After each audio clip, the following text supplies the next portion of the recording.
A lot of people ask what I've been up to since high school. Honestly, nothing good. So the first episode of the third season of Euphoria came out last night, and it's safe to say it sucked, and I couldn't be happier about it.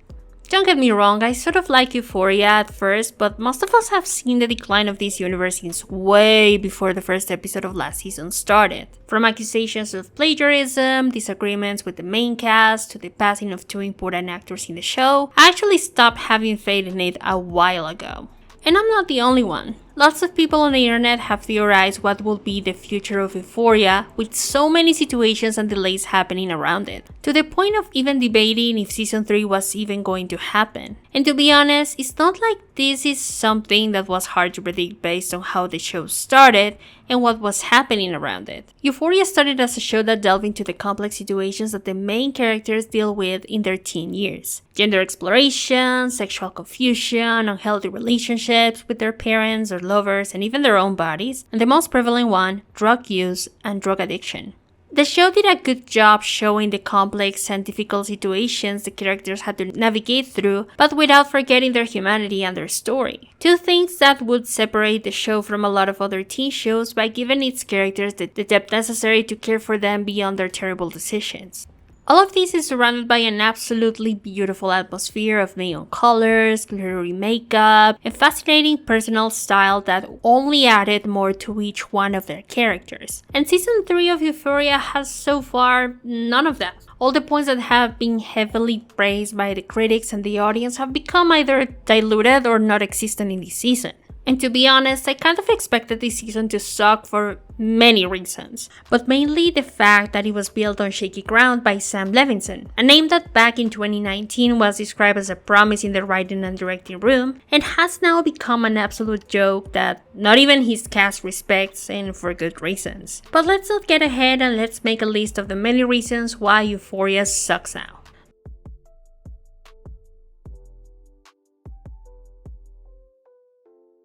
The first episode starts with Rue in Mexico smuggling drugs after being caught by Lori. Lori was the drug dealer that Rue owed $10,000 to. And since she didn't have the $10,000 4 years ago to pay her back, now she has to either come up with $100,000 or do whatever she asks her to pay her debt.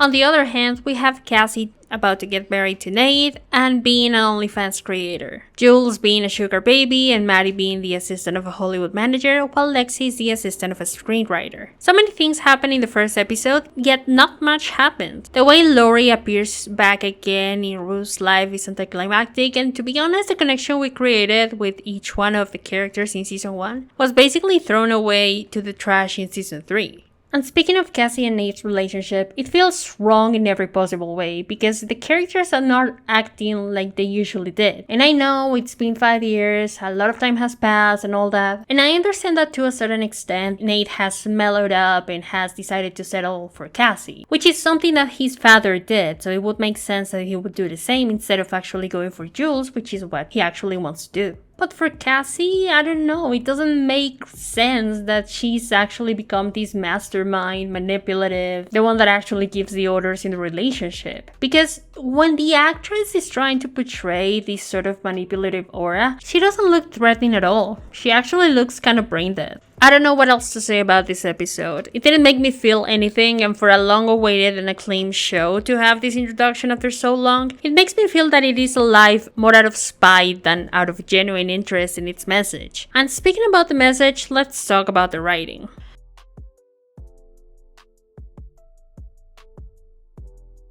The writing of Euphoria was one of its strongest points. In its first season, it started as a show that was going to dedicate each episode to an individual character, their story, and how said story has affected their present and their decisions. It was actually really cool that it delved so much into their family history and their personal struggles growing up because we saw their humanity portrayed in it. However, in season 2, yes, I said season 2, was where everything started to decline. The photography and the art style of the show became more plain, and so did the stories. Instead of being a story about teenagers coming of age and learning how to deal with the past that we have been so thoroughly described in seasons prior, it became a constant scandal after scandal. And that actually worked in favor of the show. The most quoted lines in Euphoria come from season 2 and from scenes that grab a lot of people's attention. What? Like a country music star. In a good way or a bad way? Bitch, you better be joking. You're fucking Nate? Are you kidding me? No, I don't even know why she would say that. You're lying. I'm extremely confused. You're confused? I'm fucking confused, bro. Yes, it's entertaining to see how Maddie beats up Cassie and how Lexi humiliates Nate in front of the entire school, but even back when it aired, the storylines felt cheap and inconsistent with the initial world that we were being sold. The only story that we have had some sort of a compassionate outlook from was from Nate's dad. Yes, the one that slept with Jules when she was a high school student, which was seen by a lot of people, including myself, as a way to redeem a character that had done something irredeemable. Besides the fact that it centers so much about Cassie, Nate's, and Maddie's love triangle, this situation kind of erases what was written in previous seasons, which is basically that Nate was supposed to be in love with Jules and not with Cassie. And we also get a storyline about sort of a love triangle as well between Jules, Rue, and my absolute favorite character, Elliot, who is as necessary for the story as the 3-minute song played in the last episode by him.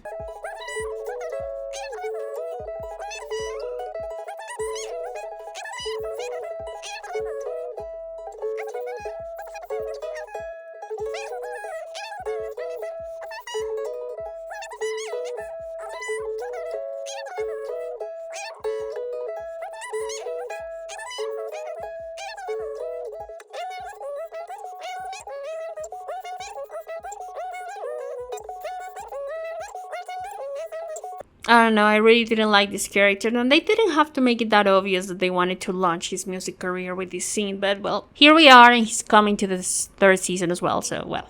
Also, they were slowly writing Kat out of the show in a way that made her unlikable, by treating Ethan poorly and then breaking up with him. What was a story that could have been more fleshed out and interesting by Kat not being comfortable with Ethan's attention and unconditional love became 3 or 4 scenes where she's being insufferable.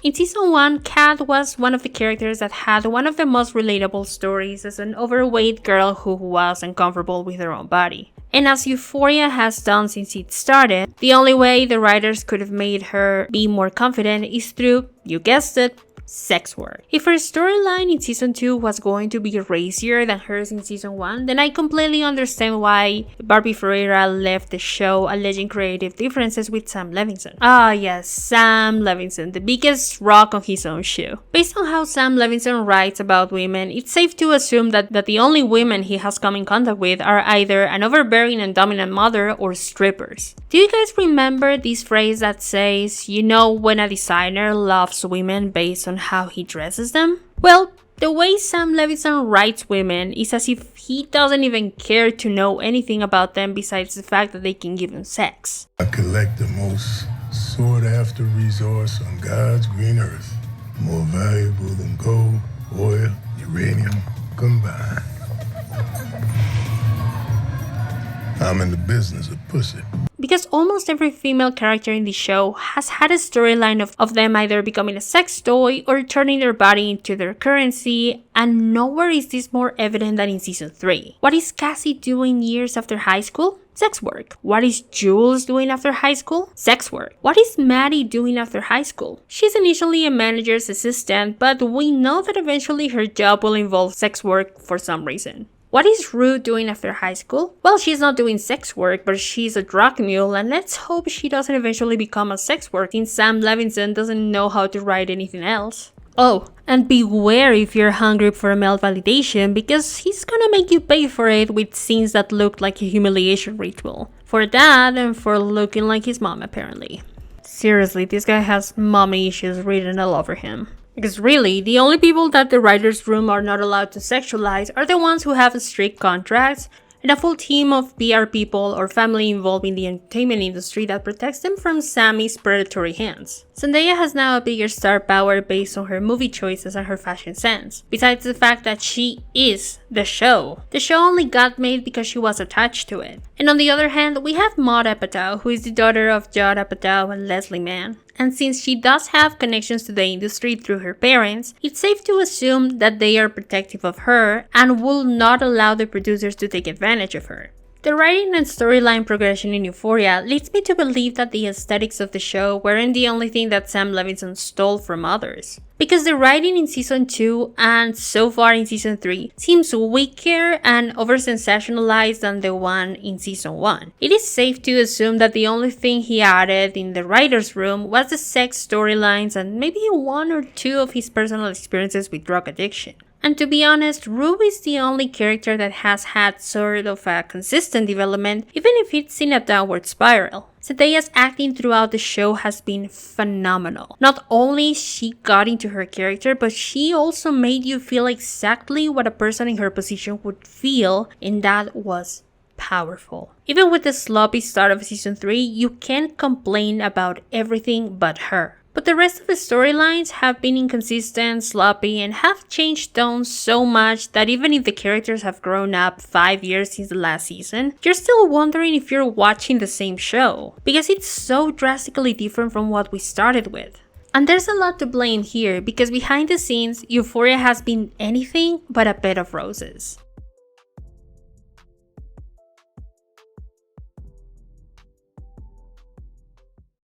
Behind the scenes, there have been huge changes that have heavily impacted the natural development of the show. First of all, the second season of Euphoria was supposed to start filming right when the pandemic started, which caused a huge delay in the release of the second season. However, the last time the show was delayed, there was a contingency plan with episodes that were created to bridge the gap between season 1 and season 2. However, when it comes to season 3, there were 2 announcements that the show was going to be delayed, but nothing was bridging the gap between seasons 2 and 3, which in my opinion was a lot more necessary because there was going to be an age gap of 5 years between one and the other. And that only signals one thing: problems with the cast, with the director, with the storyline, which, to be honest, since a lot of people left Euphoria after season 2, it would make a lot of sense and a lot of these changes needed to be made. Additionally, some storylines had to be changed due to disagreements between the cast, mainly Jacob Elordi, who plays Nate, and Hunter Schafer, who plays Jules, which made the storyline between them actually go to Cassie instead and shifted the story in an odd way. Algie Smith and Barbie Ferreira both left after season 1 and season 2 respectively due to disagreements with Sam Levinson. They played McKay and Kat respectively. There's also drama between Zendaya and Sydney Sweeney. Nothing has been confirmed by either party, but it's been alleged that this started when Sydney, in full Cassie fashion, tried to flirt with Zendaya's partner, Tom Holland, while badmouthing her behind her back. And speaking of Sydney Sweeney, there's the huge controversy she was involved in after participating in the American Eagle Good Jeans ad. My jeans are blue. Not only that, but this one have been doing everything to ruin her reputation in the public eye for money. And even though I believe this to be a hiccup in her career, it's safe to assume what kind of person she is based on the most recent decisions, like being in contact with the most vile people in the world like Jeff Bezos and Scooter Braun. So whoever vitriol people had for Cassie after being a man-obsessed traitor has immediately been passed to Sweeney, who seemed to be not so different from Cassie herself. And last but not least, there also seems to be a situation between Sam Levinson and Zendaya that was made evident when she arrived to the premiere of season 3, got her picture taken, and immediately left. Not before she refused to take a picture with Sam Levinson. And to be honest, for the way it looks, I wouldn't have taken a picture with him either. Who does he think he is? Be humble, sir. Don't forget that you created the idol. And I'm not one to feed the drama just based on small snippets, but I've seen this face before in power-hungry people that believe you will do as they say, so at least for me, this isn't a stretch at all.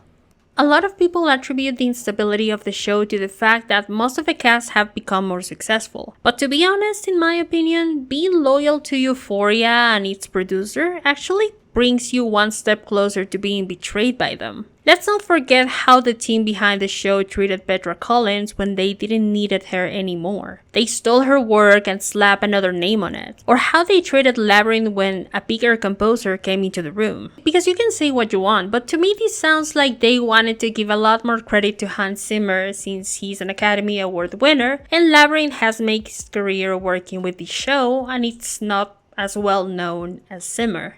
And to be honest, this is telling me that it doesn't pay to care about Euphoria, whether you're a fan or a performer in the show, because I'm led to believe that not even the producers and the writers behind it care about it. This is a show that came to life in all the wrong ways. It was sold as an original idea when it's actually based on an Israeli show. It has its entire art concept stolen from an upcoming visual artist who was tricked into working for free, and whoever characters we have left to care about are being all led by a director that doesn't know how to continue storylines that for all appearances seems like he didn't even create. I personally don't have any faith in the show because everything that made it great was stolen or has inexplicably been devoid of the life it once had. We'll see what happens in the future, but to be honest, if this is the last nail in the coffin of Euphoria, instead of being sad, I would be relieved and hoping for new ideas and new interesting creators and stories to come around and fill the space it left.